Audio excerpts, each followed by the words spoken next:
Manche numérique on connaît, donc Monsieur Gonnet et Christophe de Canopée Manche, bienvenue sur le plateau de Ludovia. On va parler d'un projet donc, qui vous tient à cœur et dont Manche numérique est leader, qui est le déploiement d'un ENT premier degré. Tout à fait. Donc, on a monté une expérimentation et un projet avec Canopée, l'atelier Canopée de la Manche et la DS2N de la Manche avec Manche numérique. Pour un environnement numérique de travail pour le premier degré qui s'est concrétisé donc, cet été par une généralisation sur l'ensemble du territoire.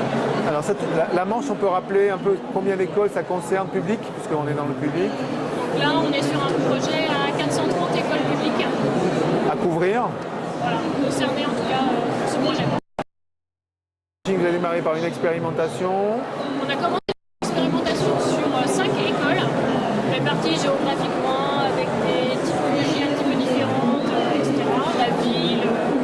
Et maintenant qu'on est parti en généralisation, on est à 10% des écoles, après 2 mois d'ouverture du service, et ça fait à peu près 15% des élèves. Donc la solution retenue, c'est la solution One. Hein. Bon, on ne va pas rentrer dans les détails de l'appel d'offres, etc., ça c'est classique. Par contre, donc, ce qui m'intéresserait, c'est peut-être le travail de chacun. Quel est le rôle de Manche numérique, de l'atelier Canopée et des EN? Ça a vraiment été un projet partenarial à 3 avec Manche numérique qui représente le côté collectivité. La DS2N qui apporte son expertise sur tout ce qui est pédagogique, définition des fonctionnalités et donc qui représente les écoles.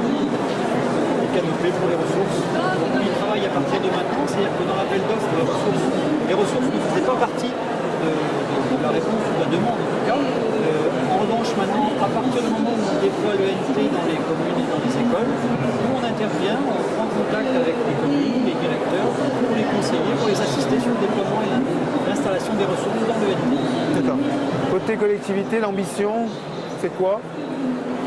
Quel est le cahier des charges qu'on demande à cette ENT? Il y a des liaisons avec les communes? Voilà, le projet c'était de faire un ENT qui favorise la collaboration, que ce soit avec des écoles de notre département, mais également les écoles d'autres départements limitrophes, mais également ailleurs. Donc ça permet des échanges avec n'importe quelle école qui aurait un ENT le même que celui qu'on aurait. D'accord. Au niveau de Canopée, donc il y a aussi c'est vous qui allez prendre en charge la formation des enseignants ou autre? Comment ça va se faire? La formation est partagée, c'est-à-dire qu'on a dans le déploiement qui a été prévu, One forme nos conseillers pédagogiques qui eux-mêmes vont aller former sur le terrain. D'accord. Quelles sont les fonctionnalités de cette ENT? On peut les rappeler peut-être? Parce que tout le monde ne connaît pas forcément la solution. Donc on est sur un ENT avec des fonctionnalités un peu traditionnelles, tout ce qui est messagerie, communication avec les parents, information, des blogs, des fonctionnalités de cahiers comme le cahier de classe, les ressources, l'ENT classique. Et on a défini en plus certaines fonctionnalités qui nous semblaient intéressantes et qui ont été développées exprès pour l'ENT. Alors est-ce qu'il y a un portail des écoles ou est-ce que c'est chaque école qui va avoir son propre ENT avec une visibilité sur le web? Comment ça va fonctionner tout ça? Pourtant c'est simple dans le second degré parce que on a trois départements, donc 3 conseils départementaux et une région qui se sont mis d'accord, qui ont écrit un cahier des charges pour le NT second degré, qui l'ont déployé. Là, on a autant de situations d'une commune. D'abord, les communes ont le choix de l'ENT qu'elles veulent obtenir pour leur école ou leurs écoles. À partir de là, il y a un accès qui va être identique pour tout le monde, mais il n'y a pas d'adresse commune, en tout cas pas à ce jour. Pas de portail commun pour y accéder, je ne pense pas, à moins que ça se fasse par le portail du conseil départemental. Le portail est en cours de création et il sera disponible très prochainement. Donc en fait tout le boulot, le plus gros du boulot c'est Manche numérique, donc aller voir chaque commune et négocier avec elle ce qu'elle veut. C'est un travail partagé avec la DS2N, mais surtout les maîtres animateurs TIS sur le terrain qui ont été formés et donc qui connaissent le produit, qui en parlent. Voilà, c'est vraiment participatif. Il y a autant de facilité avec les écoles que les mairies qui pourraient éventuellement les héberger. Quel est au niveau du local, comment ça se passe? Parce qu'effectivement, on n'est pas que dans un département. Donc. Il y a un travail à faire sur chaque cas est un peu communique, il y a un travail des à faire réunions, à la fois. j'imagine. Non, même pas. Tellement, en fait, ça marche plutôt bien, mais soit c'est l'école qui est partante, et dans ces cas-là, il y a un petit travail à faire du côté de la mairie, mais c'est normal. Soit ça arrive, c'est plus rare, c'est la mairie qui est partante, et il faut absolument, de toute façon, que l'équipe enseignante soit partante aussi. Donc il y a un accompagnement à faire de ce côté-là. Mais en Oui, parce général, qu'on a ça se passe l'impression très que c'est une collaboration entre 3 entités, mais en fait, non.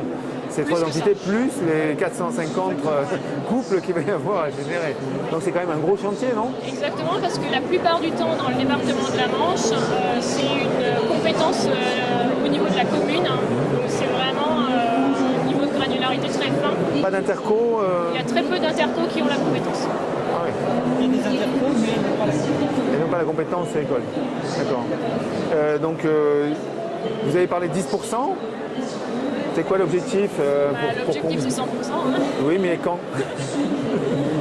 Après, pour Qu'est-ce que vous l'instant- êtes capable de faire Oui. entre guillemets, voilà. Là, pour l'instant, on est parti calmement, c'est-à-dire on n'a même pas de site vitrine, on n'a même pas lancé de communication et ça marche déjà plutôt pas mal. Donc la prochaine étape, c'est vraiment d'essayer peut-être de rallier davantage.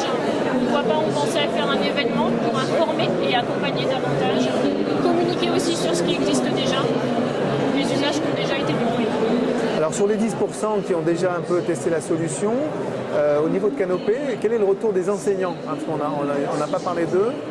Il y a une vraie adhésion. C'est-à-dire que lorsqu'ils ont fait la démarche de travailler avec l'ENT, de le prendre en main, il y a eu un vrai travail, il y a une vraie adhésion de leur part. Les élèves ont travaillé, ils ont produit des cahiers multimédia, ils ont utilisé les ressources qu'on avait préconisées. Puisque dans la phase expérimentale en particulier, j'avais retenu quelques fournisseurs de ressources. On ne veut pas qu'ils soient démunis en ressources, que ce soit un ENT vide.